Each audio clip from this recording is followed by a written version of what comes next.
Why don't you just disappear? My dad's voice cracked through the air like a whip.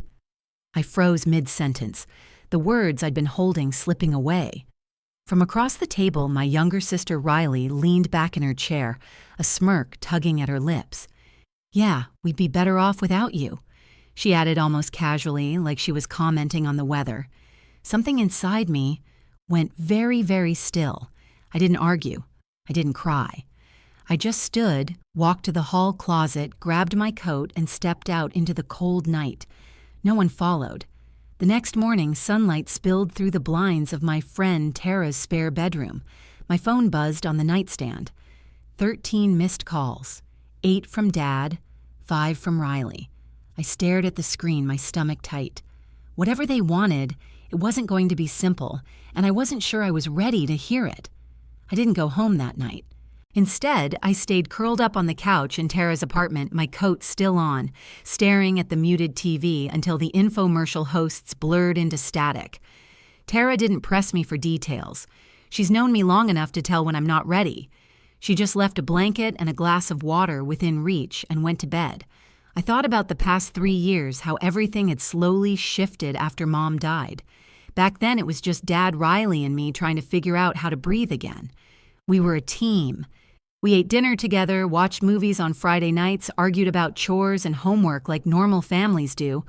But things started changing about a year ago when Dad started seeing Monica. She was warm and charming in front of strangers. But with me, there was this thin layer of performance, like she was waiting for me to say the wrong thing so she could flash that tight-lipped smile and file it away for later. Riley adored her instantly. And Dad, well, he seemed lighter around her in a way that made me feel heavier. The drift started subtly. My voice and family conversations became background noise, little jabs from Riley about my bad mood. My control freak tendencies went unchecked by Dad. Monica would step in sometimes pretending to smooth things over, but it always left me feeling like the difficult one. I tried to keep my head down. I poured myself into my classes, my part-time job at the bookstore, my college applications, but somehow that only made things worse. Riley accused me of thinking I'm better than everyone, and Dad started siding with her more often than not. Then came last night. Dinner was awkward from the start. Riley was texting under the table, thumbs moving like she was in a speed typing contest. I reminded her about our no phones at dinner rule one Dad himself had set years ago. She rolled her eyes and kept tapping. "Riley," I said, my voice firmer this time, "put it away." Before she could answer, Dad's fork clinked against his plate. "Elena, you're not her mother.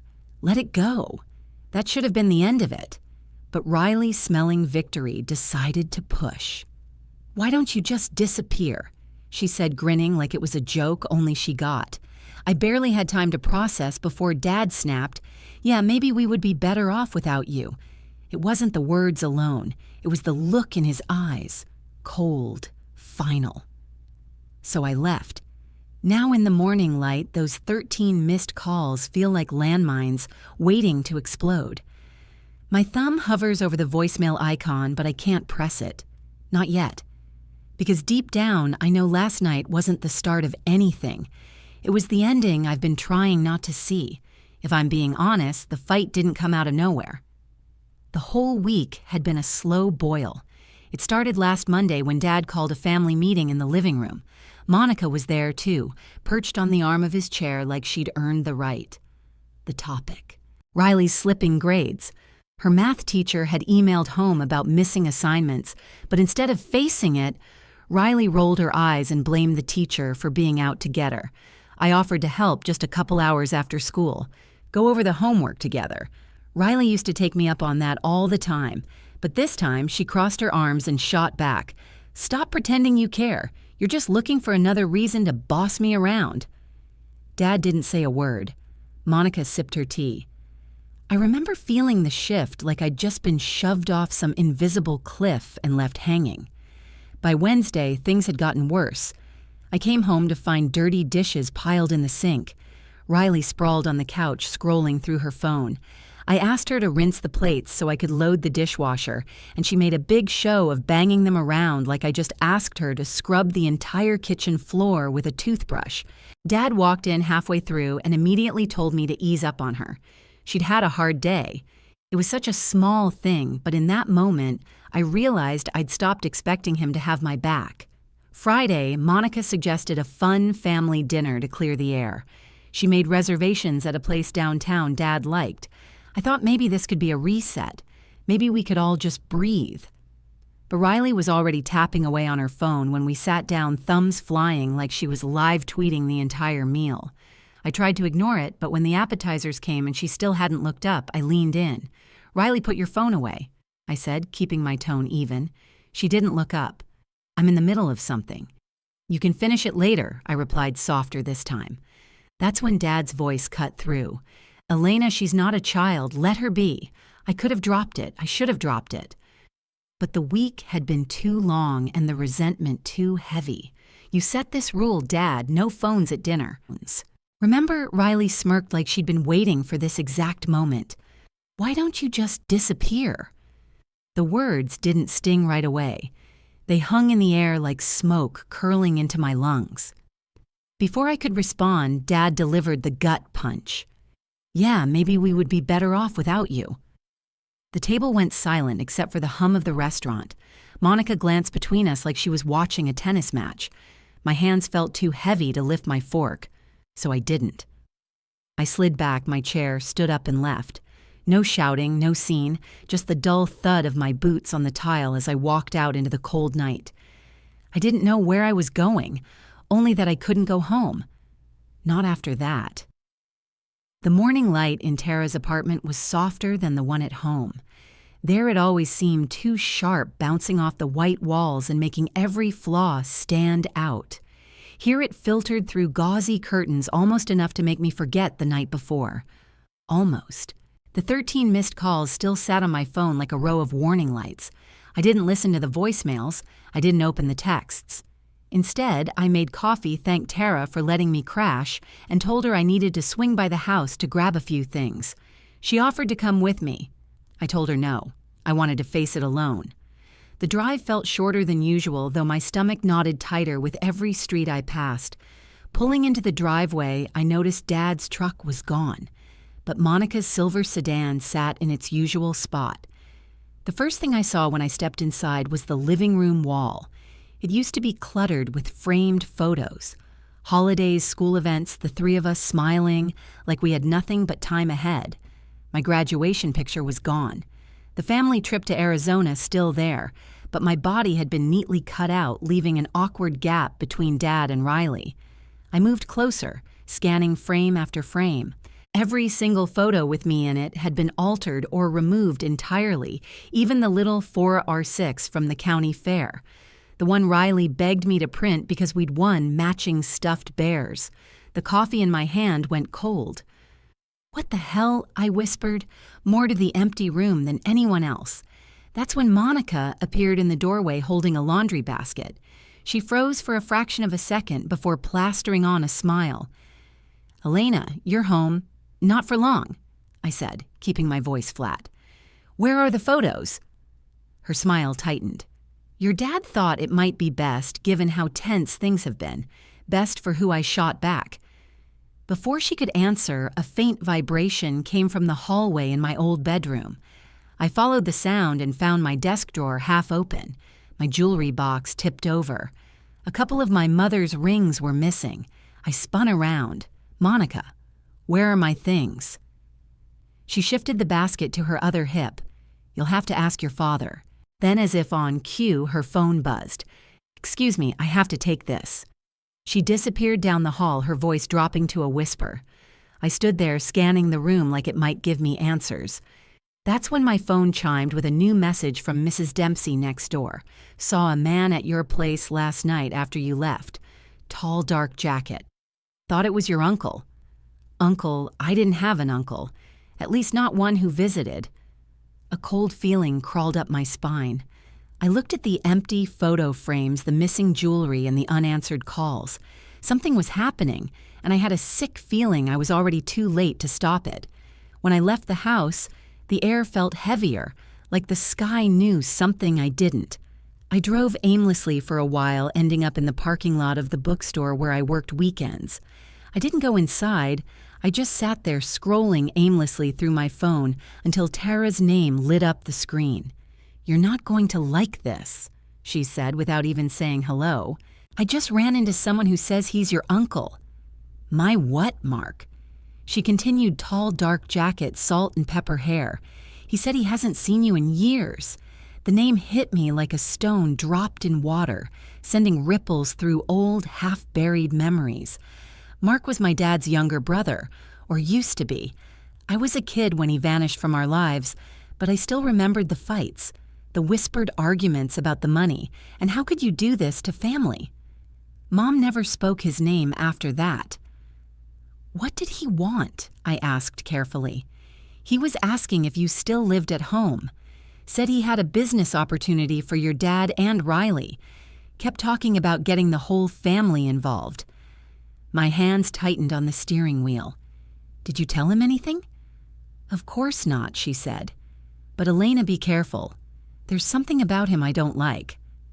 After we hung up, I typed his name into my phone. It didn't take long to find him. Mark Dalton in a grainy local news article from 5 years ago. Man accused of defrauding relatives, an investment scheme. The piece was short, but the damage was clear. He had taken tens of thousands from cousins and in-laws, promising to double their money in a new venture. The case had been settled out of court. So why was he back now?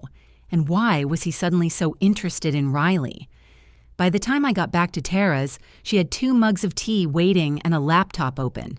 "I did a little digging," she said, swiving it toward me. A social media page recently updated, plastered with motivational quotes about family, wealth, and trusting your blood. In the comments, I spotted a familiar profile picture. Riley, my chest tightened. She'd liked half his posts in the last month. "Tara," I said slowly. "Mrs. Dempsey texted me this morning. She saw a man at the house last night after I left. I think it was Mark." "That's not good." Yeah, I swallowed hard. If he's targeting Riley, he's not just after money. He's after Dad's trust. And once he has that, I didn't need to finish the sentence. We sat in silence for a minute, the weight of it settling over us. Then my phone buzzed a new text from Dad. "We're having dinner with Mark tomorrow night. I think it's time you bury the hatchet." Bury the hatchet. The phrase made my stomach twist. This wasn't about making peace. This was about pulling me into whatever he was selling. I typed back one word, maybe. Then I tossed the phone on the couch and looked at Tara. "If I'm going to that dinner," I said, "I need to know exactly what he's up to before I walk through that door." Her eyes narrowed in a way that meant trouble for someone else. "Then we've got work to do." I didn't sleep much that night. Every time I closed my eyes, I saw Mark's face, half smiling, half measuring like he was calculating exactly how much I was worth to him. By morning, Tara had transformed her dining table into a war room. Her laptop sat in the middle, surrounded by my notepad, a pile of old photo albums, and 2 mugs of coffee strong enough to dissolve steel. "Here's what I found," she said, sliding the laptop toward me. First was a list of business registrations under Mark Dalton's name. 7 in total, all dissolved or flagged for suspicious activity. Auto detailing, real estate flipping, luxury vacation rentals, each one shut down within 2 years. Then there were the lawsuits. Some had been dismissed, others ended in quiet settlements. But one stood out, a civil suit from a family in Ohio accusing Mark of taking their daughter's college fund for a surefire startup. I remembered something Monica had said yesterday. Dad thought it was best to take down my photos because of how tense things had been. But what if that wasn't the real reason? What if Mark had asked for it to erase me from the picture? Literally, so he could make the family look whole without me. I pulled up Riley's Instagram. Her latest story was a picture of college brochures spread across her desk with the caption, "Big changes ahead." "Looks like he's selling her the dream," I muttered. Tara leaned over, or selling her future for cash. I started drafting a list, find out where Mark's living now, confirm whether he's actually launching anything or just recycling his old scams, check if he's approached anyone else in town. We split up the work. Tara scoured property records and business filings. I called a friend from high school who worked at a local bank. By noon, we had pieces of the puzzle. Mark had rented a small office downtown, barely furnished, just a desk, a fake plant, and a laptop. He'd also opened an account under the name Family Futures LLC 2 weeks ago. But the biggest break came from an unexpected source, Mrs. Dempsey again. She texted me a blurry photo she'd taken from her kitchen window the night I left. It showed Mark, Dad, and Riley at our dining table. Mark had a stack of papers in front of him, and Riley was holding a pen. "He's getting her to sign something," I said, my stomach turning. That's when I knew this wasn't just about Dad's trust. It was about Riley's money. Her college savings were in a joint account with Dad. If she signed anything giving Mark permission to manage it, it would be gone before she even applied to schools. I looked at Tara. "We need proof before tomorrow night, something concrete enough to blow this wide open." She smirked. "Then I hope you brought your comfortable shoes because we're going downtown." That afternoon, we parked across from Mark's so-called office. Through the dusty blinds, we could see him pacing on the phone, gesturing like he was sealing some massive deal. At one point, he opened a drawer and pulled out a thick manila folder. Even from here, I recognized the color of the dividers. Dad used the same kind for our household documents. We snapped photos. We recorded video. And as the sun dipped below the buildings, I realized something I hadn't let myself admit until now. Tomorrow night wasn't going to be a family dinner. It was going to be a war. The next evening, I dressed carefully. Not for style, but for function. Dark jeans, a fitted jacket with deep pockets for my phone, and a small voice recorder Tara insisted I bring. "You want him on tape," she'd said. "Make it so clean the cops don't even have to try." Dad had texted the address. A family-style Italian place just outside town. When I pulled up, I spotted his truck, and next to it, a shiny black SUV I didn't recognize. Mark's, no doubt. Inside, the smell of garlic and wine was thick enough to choke on. Dad waved me over from a round table in the back. Mark was already there, leaning back in his chair like he owned the place. Riley sat between them, flipping through a glossy folder that I suspected contained more than just menu specials. "Elena," Mark said, flashing that predator's grin. "Glad you could join us.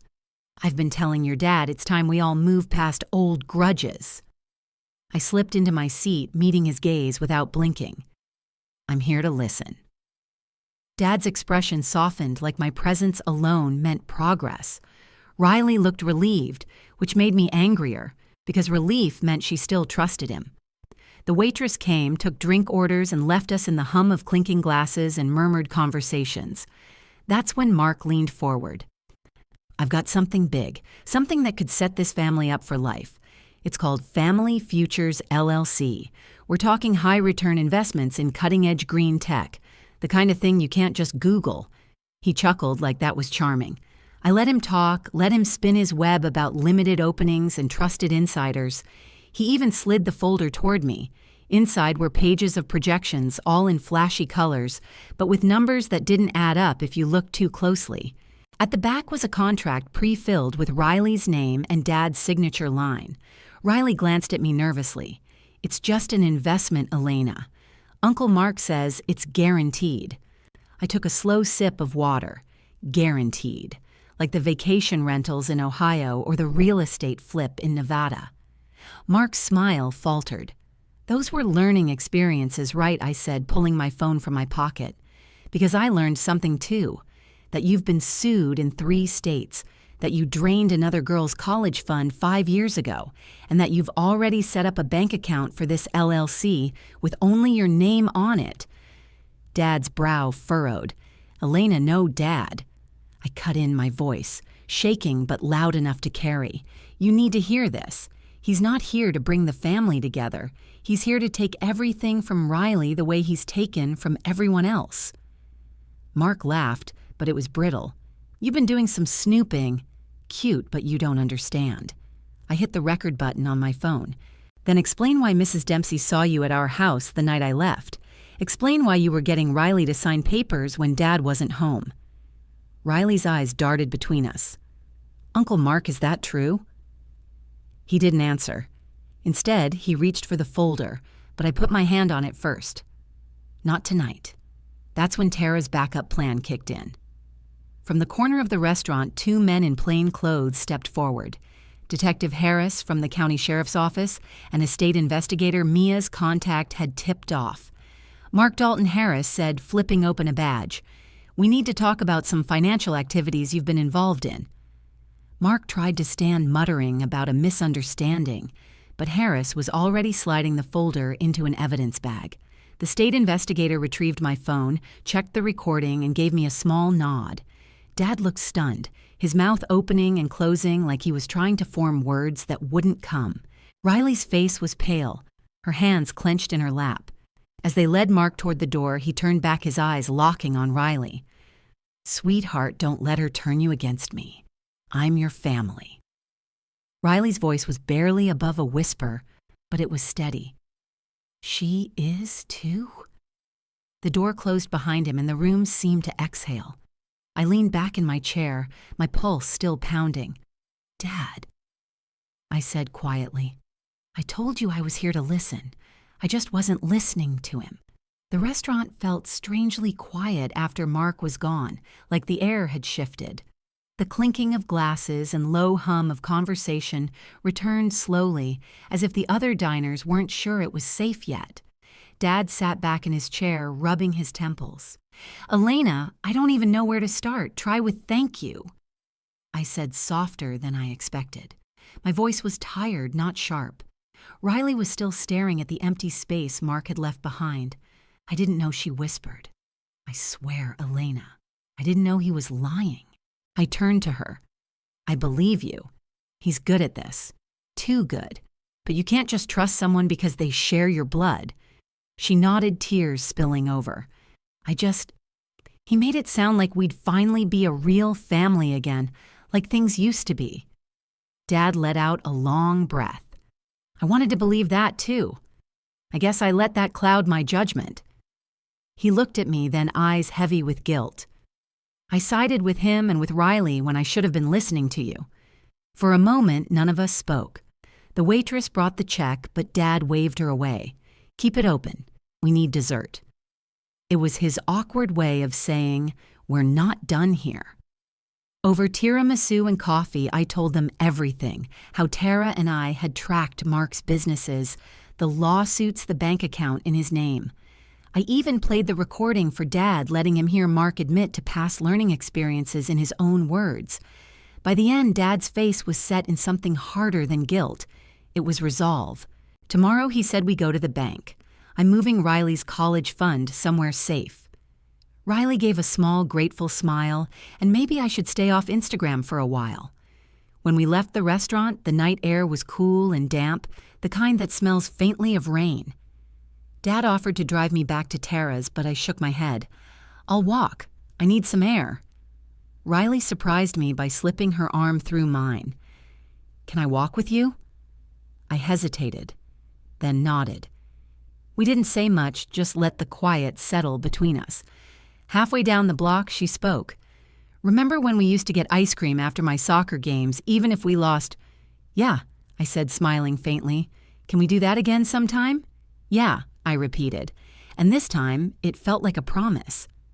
By the time we reached Tara's building, I realized something important. Mark had tried to fracture us to turn our trust into a weapon, but maybe, just maybe, this was the start of putting the pieces back together. And unlike Mark's promises, that was something worth investing in. 2 weeks later, the official letter came. Mark was being formally charged with multiple counts of fraud.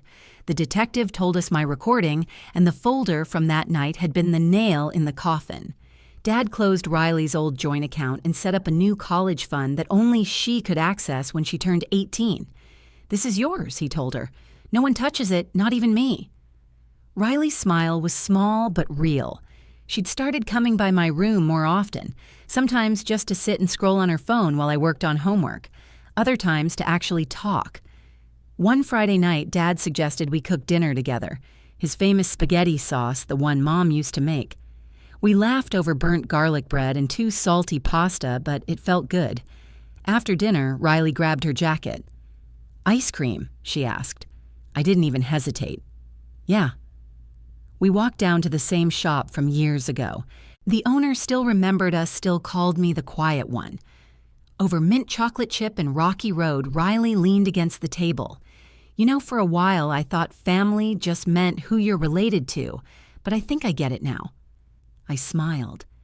Real family protects you even if they have to protect you from your own blood. She clink-ticked her spoon against mine in a tiny toast. Guess that makes you the real thing. And for the first time in a long time, I didn't feel like I was disappearing at